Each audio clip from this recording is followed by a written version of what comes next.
Meus queridos irmãos e irmãs, a paz do Senhor, eu sou o professor Joseone e neste momento está iniciando EBD em Síntese. EBD em Síntese, este programa é de inteira responsabilidade do Departamento de Ensino da Igreja Evangélica Assembleia de Deus em Mossoró. E você, meu querido ouvinte, nos acompanha pelas mídias sociais, pelo nosso canal do YouTube EBD em Síntese, pelos nossos canais da TCM 838 TV de Mossoró e pela nossa Rádio Libertadora 96.3. E hoje a lição de número 9 do nosso terceiro trimestre da Escola Bíblica Dominical, que tem como título A Igreja de Cristo e o Império do Mal. Como viver neste mundo dominado pelo espírito da Babilônia. Nossa lição, o título dela é Uma Visão Bíblica do Corpo. Nosso textuário se encontra em 1 Coríntios, capítulo 6, versículo 13, parte B, que diz o seguinte: mas o corpo não é para a prostituição, senão para o Senhor, e o Senhor para o corpo. É interessante que esta palavra, prostituição, aqui no nosso textuário, ela denota uma palavra polissêmica. E em várias versões de Bíblia, ela vem uma palavra diferente. Por exemplo, eu estou aqui com a Bíblia da Escola Dominical. Ela é a versão NAA, novamente atualizada, e no lugar dessa palavra prostituição vem impureza. Então, mas o corpo não é para impureza. Também na King James, na versão de 1611, vem a palavra fornicação, ou seja, é o mesmo termo derivado de porneia. Também na NVI vem o título imoralidade. E na NVT, que é a nova versão internacional, ou a transformadora, diz que é a imoralidade sexual. Então vemos que essa palavra prostituição, mas o termo é só um no grego, que é porneia, que nós vamos ver aqui mais na frente. Verdade prática diz o seguinte: o corpo é o templo do Espírito Santo e por isso deve ser conservado em santificação até a volta de Cristo. Nossa leitura bíblica em classe se encontra em 1 Coríntios, capítulo 6, que vai do versículo 12 ao versículo 20. Nós não iremos ler para ganharmos tempo, mas uma palavrinha só queria falar aqui para os irmãos: diz todas as coisas me são lícitas. É interessante que essa palavra na NVT, olhe só como o termo é bastante significativo. Diz o seguinte aqui na nossa versão, Almeida Revista Corrigida: todas as coisas me são lícitas, mas nem todas convêm. Todas as coisas me são lícitas, mas eu não me deixarei dominar por nenhuma delas. Na NVT diz o seguinte: tudo é permitido, mas nem tudo convém. Tudo me é permitido, mas não devo tornar escravo de nada. Olha só como é interessante esse texto. Nós temos 3 tópicos. Primeiro tópico, nós temos a criação do ser humano, temos 3 subtópicos, que é a origem da raça humana, a constituição do ser humano e a queda e restauração da humanidade, ou humana. Já no nosso segundo bloco, que é o segundo tópico, visão bíblica do corpo, temos também 3 subtópicos, que diz parte exterior do homem, templo do Espírito Santo e glorificação na ressurreição. Temos também o bloco 3, que é a visão secular do corpo. Os 3 subtópicos é hedonismo e narcisismo. Temos a erotização e libertinagem e liberdade e autonomia. Interessante que quando nós se referimos a nosso corpo, Paulo deixou bem claro que nosso corpo foi criado para um propósito. É tanto que na revelação bíblica ela nos oferece uma perspectiva espiritual e teológica sobre a criação do corpo humano. A Bíblia nos ensina que fomos criados à imagem e semelhança de Deus, dotados de dignidade. É tanto que lá em Gênesis 1:26 e Isaías capítulo 43, versículo número 7. Mas o interessante é que as palavras imagem e semelhança, mas de que isso se trata? Deus ele tem um corpo corpóreo, que lá em João 4:24 deixa bem claro que Deus é espírito e que os verdadeiros adoradores o adorem em espírito e em verdade. Então, para muitos comentaristas, diz que a imagem se refere à capacidade de pensar e semelhança refere-se à dimensão espiritual. Então, muitos comentaristas, eles acreditam que ela está relacionada aos aspectos imateriais de uma pessoa, nossas sensibilidades morais, nossas habilidades intelectuais, vontade e emoção. Então, o nosso tema central hoje é o corpo. É interessante que na criação do ser humano houve uma origem, né? Então, a luz da Bíblia é para entendermos que o homem é dotado de corpo, alma e espírito. E isso ele nos mostra uma tricotomia, ou seja, o homem ele é tricotômio. Isso podemos ver lá em 1 Tessalonicenses, capítulo 5, verso 23, e lá em Hebreus, capítulo 4, verso número 12. O termo de tricotomia significa aquilo que é dividido em três partes, ou se divide em três tomos, ou seja, é um ser que se divide em três partes. Então, a relação ao homem, o termo tricotomia, refere-se a três partes do seu ser, que é corpo, alma e espírito. E há uma divergência nesse termo quando se refere à dicotomia. Então, o mais aceitável ponto de vista da tricotomia é esse, esse é o mais aceito, né?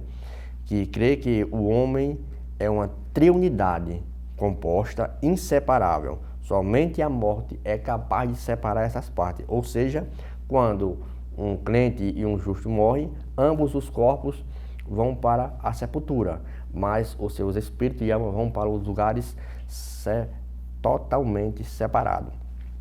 E é interessante que, após a queda do homem, o homem ele era perfeito nessa triunidade, mas após a queda houve uma mancha, e nessa mancha houve aí uma separação para o homem do pecado. Então todos pecaram e precisam da glória de Deus, precisam juntar isso novamente. Então a natureza do ser humano envolve qualidades concedidas a nós mesmos. Então essas qualidades é igual à semelhança de Deus.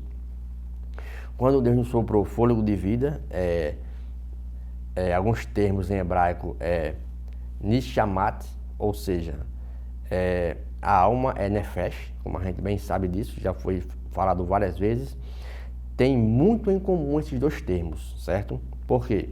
Porque eles podem ser usados para se referir a animais, principalmente esse.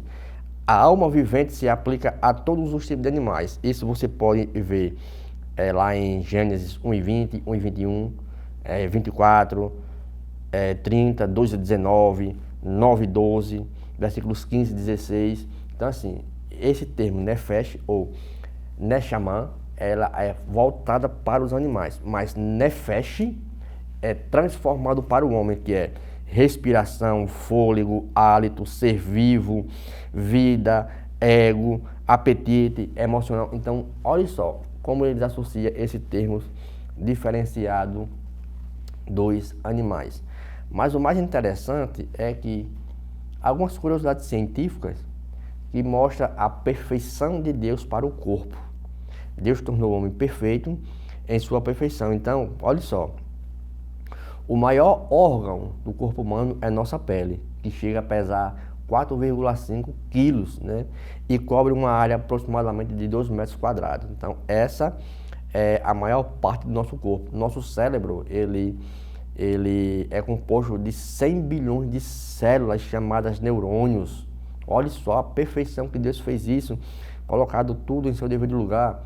O pensamento, ele ocorre a uma velocidade de milésimos, uma coisa incrível que não podemos nem mencionar. É tanto que o piscar de olhos é entre 1 e 2, como a Bíblia diz, é um átomo. Então, quando Paulo diz que nossos corpos seremos transformados num piscar de olhos, deixa bem claro a rapidez que isso será. Temos também aproximadamente 206 ossos no corpo humano, tudo perfeito, tudo no seu devido lugar. O menor osso do nosso corpo é chamado de estribo, é um ossinho que tem aqui na nossa orelha. Olha só a perfeição que Deus fez o ser humano. O coração bate 100 mil vezes por dia, cerca de 35 milhões por ano. O estômago ele renova a cada 3 dias ele protege o órgão dos ácidos. Então a gente vê a perfeição daquilo que Deus fez para o corpo do homem. Então mostra claramente para que o nosso corpo foi feito, como foi lido aqui. O meu corpo, ele não é para a prostituição. O meu corpo, ele é para o Senhor. Então, meus queridos, logo iniciaremos o bloco 2. Não saia do seu local com o tema A Visão Bíblica do Corpo. Não saia, voltamos já. Meus queridos irmãos, estamos de volta agora para o bloco de número 2, com o tema A Visão Bíblica do Corpo. É tanto que os escritores do Antigo Testamento, eles utilizam uma ampla variedade de termos para se referir ao corpo. No Antigo Testamento, os termos hebraicos para carne, para alma, para espírito, para corpo físico, têm semelhanças. Então, a carne é bassar, ou sher, alma é nefesh, como já foi falado aqui, e é tanto que a palavra alma, ela pode também vir no significado de corpo. Por exemplo, quando Ezequiel fala, a alma que pecar, esta morrerá. Não era a alma, mas sim o corpo. Quando lá em Números, capítulo 5, versículo 2, diz, ordena aos filhos de Israel que eu vou jogar fora vocês, os leprosos. E lá ele dá uma palavrinha chamada cadáver, mas lá no final do texto fala morto, e aquela palavra morto é o corpo, é nefesh, que se refere à alma. Olha só como os termos eles são totalmente associados. Então, tanto carne como alma podem ser usados e encontrados em todo tipo de contexto, certo? Então, eu tenho que entender o contexto para se referir o que está escrito. Por exemplo, lá em Levítico 2:11, ele me refere este termo como corpo físico, como cadáver. Então eu tenho que entender esses termos para poder associar o meu contexto. E no Novo Testamento, nós encontramos o uso do termos como carne, como sarx, que também pode se referir ao corpo físico, como por exemplo, lá em João 1,14, quando diz que o verbo se fez carne e habitou entre nós. Além disso, o termo força também é mencionado, que o termo grego é ichus, né, que é mencionado em relação ao corpo. Isso podemos destacar lá em Marcos capítulo 12, versículo 30. Olha só como o tema é interessante. Onde é enfatizada amar a Deus, olhe, com toda a força do seu corpo. Olha só como isso é interessante. Então, tanto no Novo Testamento como no Antigo Testamento, nós somos associados a corpo como força, como alma, como espírito. Então, a gente temos que ter um cuidado em que vamos inserir no contexto para podermos traduzir esse texto. E o nosso corpo, como mais utilizado no Novo Testamento, a palavra é soma, né? Que ele ocorre 137 vezes em diversas passagens, incluindo o nosso texto de 1 Coríntios, capítulo 6, versículos 19 e 20, onde o nosso corpo ele é considerado o templo do Espírito Santo de Deus. Por isso que o texto lá do versículo 12 diz que o nosso corpo não é para impureza, não é para prostituição, não é para lascívia, mas o nosso corpo é voltado para o Senhor. Então, nesse ponto aqui, que nosso corpo ele é considerado como o templo do Espírito Santo, neste contexto, o que Paulo está enfatizando?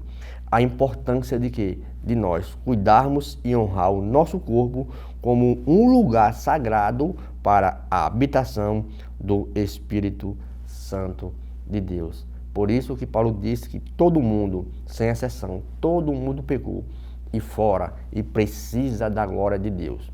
Mas, através de uma renovação, através do sangue de Cristo, Paulo também escrevendo em Romanos capítulo 8, agora nenhuma condenação há para os que estão em Cristo Jesus, que não andam segundo, olha só, a carne, mas segundo o Espírito.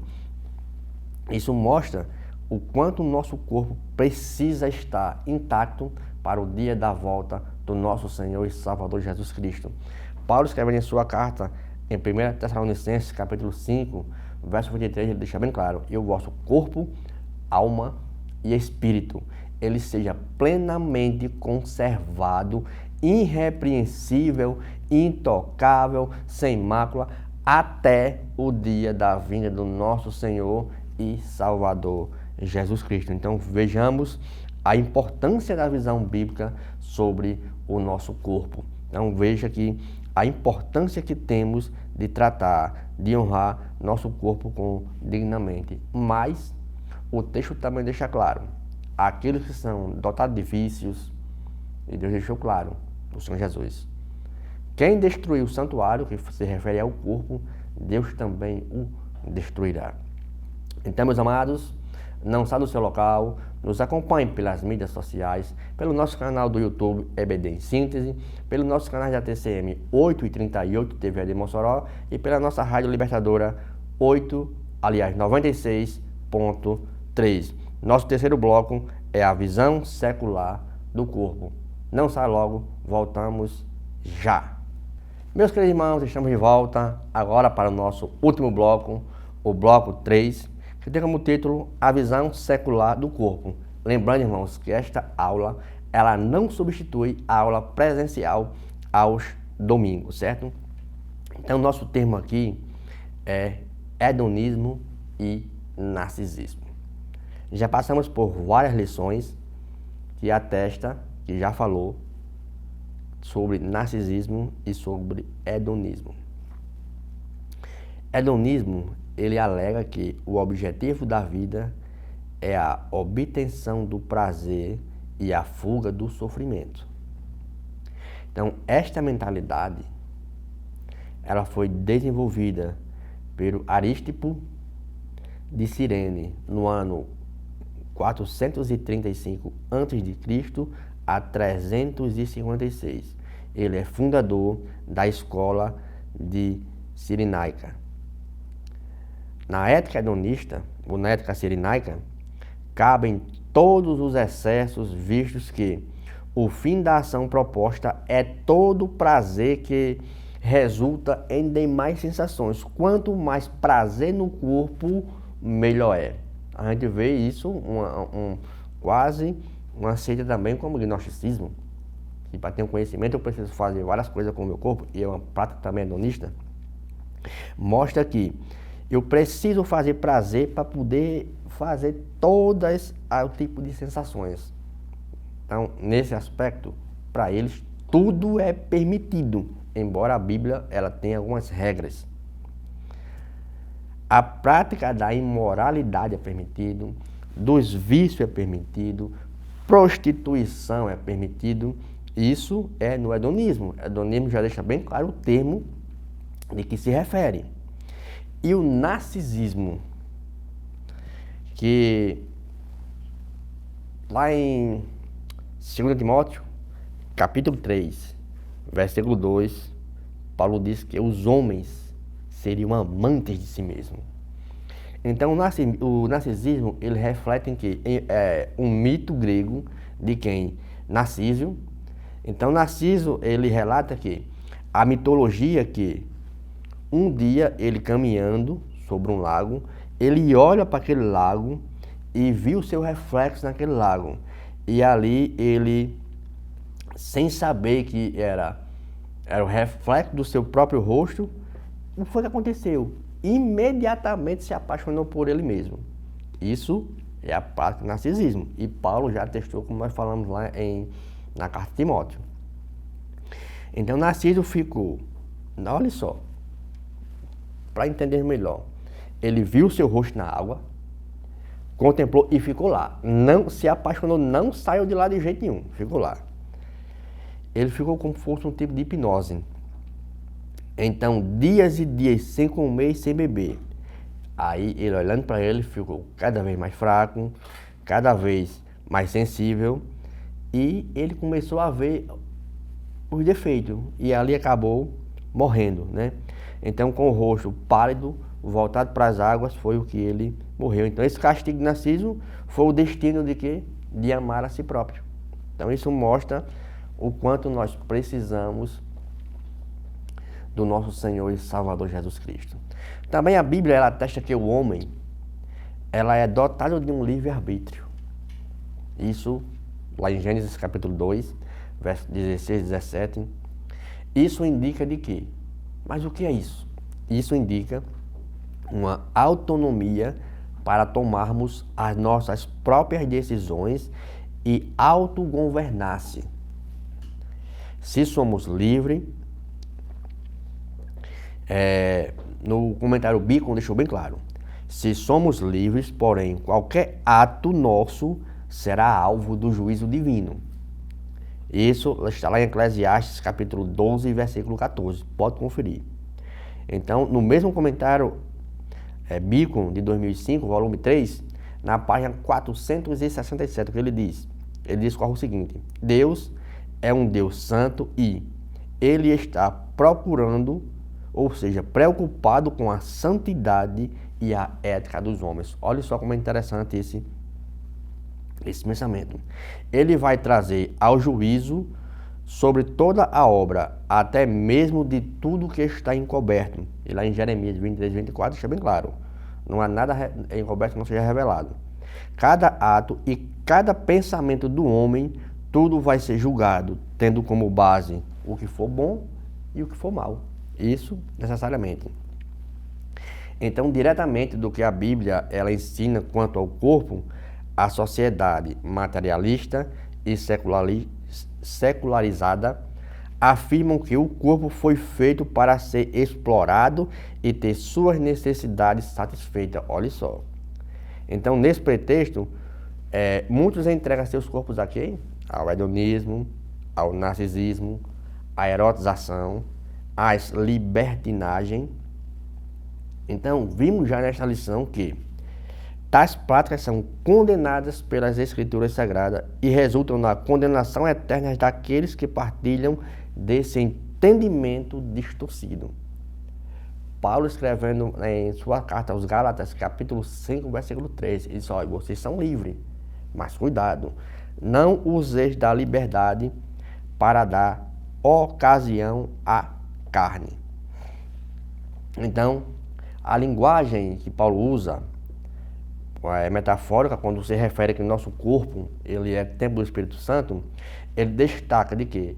Para qual finalidade que o corpo foi feito. Infelizmente, a queda do homem corrompeu o propósito divino para o corpo e fez estar sujeito à natureza pecaminosa.